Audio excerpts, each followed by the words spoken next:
I mean, we can say that, but like until she picked up that last injury, obviously she rolled her ankle twice, but until she picked up the knee injury, like there was a spell of maybe 8 or 9 games where Sophie Cunningham was the Indiana Fever's second best player after Kelsey Mitchell.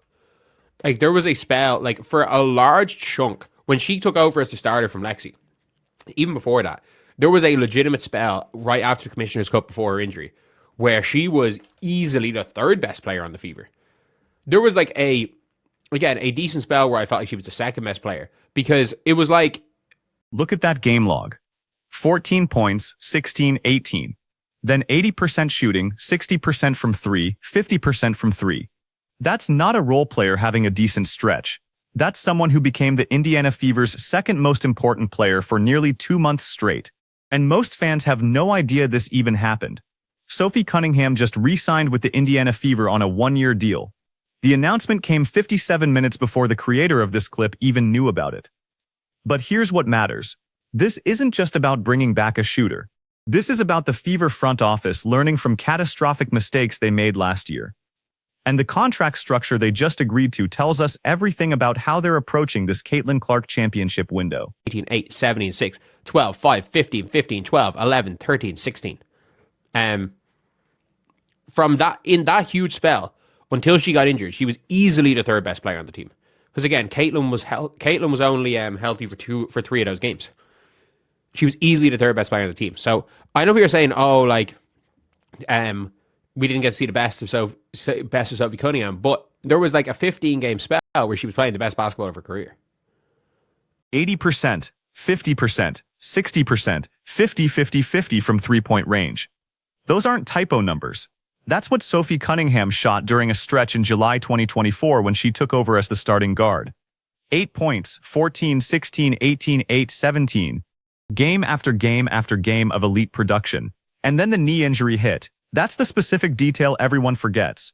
She rolled her ankle twice earlier in the season, came back strong, but it was the knee injury in late July that derailed what was becoming a legitimate breakout season. Before that injury, there was a 15-game stretch where she was unquestionably the third best player on the roster behind Caitlin Clark and Kelsey Mitchell. Some nights when Clark was dealing with her own injury issues, Sophie was the second best player on the floor. Sophie Cunningham. Yeah, like that's a big re-signing. That is a big re-signing in my opinion, and it's all sorted. So, like Sophie Cunningham being re-signed just means that everything's sorted. We don't need to worry about anything. And also, we don't need to worry about a poison pill contract. It's 1 year. It's 1 year. The Fever, I got to give the Fever front office credit. It seems like they learned from their mistakes last year. They tried to build a little bit too early last year. And to be fair, you could do that because you could be short-sighted because everyone becomes a free agent following year.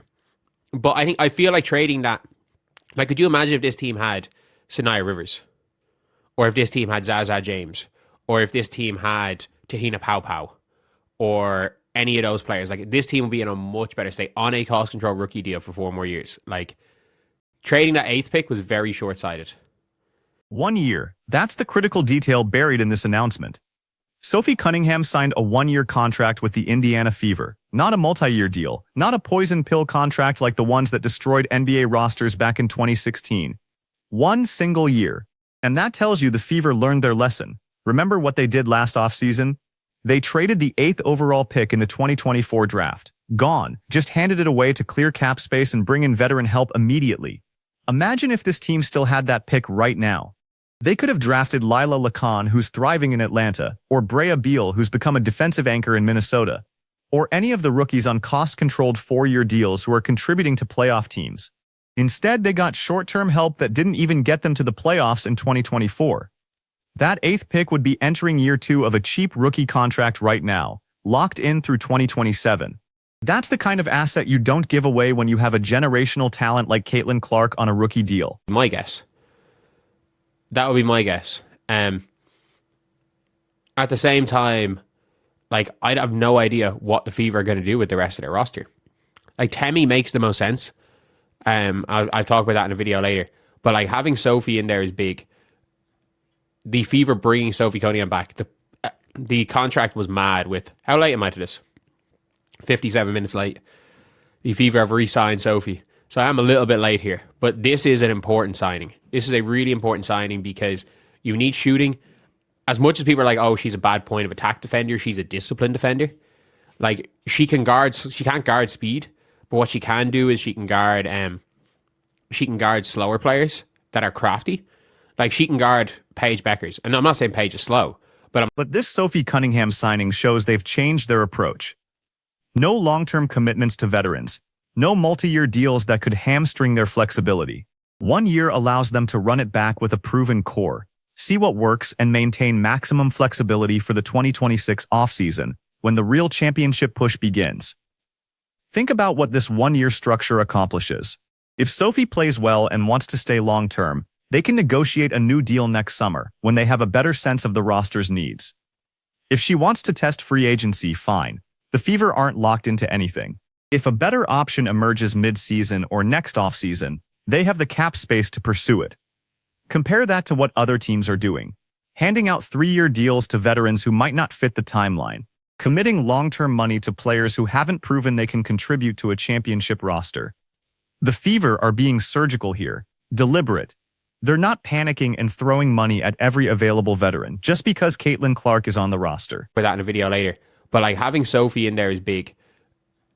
The Fever bringing Sophie Cunningham back. The contract was mad with... How late am I to this? 57 minutes late. The Fever have re-signed Sophie. So I am a little bit late here. But this is an important signing. This is a really important signing because you need shooting. As much as people are like, oh... Here's what makes Sophie valuable beyond the shooting numbers. She can't guard speed. Let's be clear about that. Put her on Kelsey Mitchell or Arik Ogunbowale, and she's going to struggle. She can't stay in front of explosive guards who change direction in a millisecond. But disciplined defense, crafty players who rely on footwork and positioning rather than pure speed, that's where Sophie excels. She can absolutely guard Paige Bucher's style of play when Paige enters the league in 2025. She can handle Sabrina Ionescu's methodical approach. She's not going to get embarrassed by players who win with craft instead of athleticism. And in the Fever's defensive system under Christie Sides, that matters. They need guards who can stay disciplined in rotations, who understand help defense concepts, who don't gamble for steals and blow up the entire scheme. Sophie provides that. She's not going to be an all-defense selection, but she's not going to be the weak link either. Excited to get things started and, of course, keep playing in front of the best fans in the WNBA. So let's take a listen to what the Fever have said. Sophie Cunningham's return to Indiana provides the Fever a key boost at guard depth, bringing back one of the league's premier shooters and instant momentum swingers in the WNBA. Due to injuries, Cunningham was never able to fully display what she was capable of in year. I mean, we can say that, but like, until she picked up that last injury, obviously she rolled her ankle twice, but until she picked up the knee injury, like, there was a spell of maybe 8 or 9 games where Sophie Cunningham was the Indiana Fever's second best player. Spacing. That's the real reason Sophie Cunningham is essential to this roster. When you have Caitlin Clark running the offense, you need shooters who can punish defenses for collapsing. 43% from three-point range before the knee injury. Defenders can't leave her. They can't help off her. They can't cheat toward Clark without consequences. Watch how defenses played the Fever late in 2024 when Sophie was healthy. They had to respect her on the perimeter. That opened driving lanes for Clark. That created spacing for Aliyah Boston in the post. That's why the offense flowed so smoothly during that July stretch when Sophie was shooting lights out. The creator of this analysis made a video 45 minutes before Sophie signed. Then she signed 5 minutes after he posted it. And he's leaving that original video up because everything he said was accurate. The sticking point was contract length. The assumption was always that Sophie would return. It was just a matter of finalizing the years and the money. And that's actually good reporting. He called it correctly. The negotiation was about structure, not about whether she'd be back. The Fever wanted 1 year. Sophie probably wanted multiple years for security. They settled on 1 year, likely with a higher salary to compensate for the shorter term. That's how competent front offices operate. They don't cave to player demands for long-term security when short-term flexibility serves the team better. They find the middle ground. Pay the player fairly for 1 year. Maintain your cap flexibility and revisit the situation next summer when you have more information. Now let's talk about what this means for the rest of the Fever's offseason. Sophie's contract is done. Temi Fagbenle is likely next. She's a versatile forward who can defend multiple positions, stretch the floor, and provide veteran leadership. She fits the same one-year contract model. Bring her back, see if the core works, maintain flexibility. The Fever are also bringing in Damiris Dantas, who was playing on hardship contracts 2 years ago. That's a low-risk signing. She's been historically underrated, probably accepts a team-friendly multi-year deal because she's just happy to have roster security after bouncing around the league. That's smart business. Find the undervalued players, lock them in cheap before they prove their worth. Ty Harris is coming off a full season loss to injury. She's probably on a one-year prove-it deal. Show she's healthy, rebuild her value, and either re-sign with the Fever long-term or test free agency next year. Again, minimal risk for Indiana. But here's what the Fever aren't doing.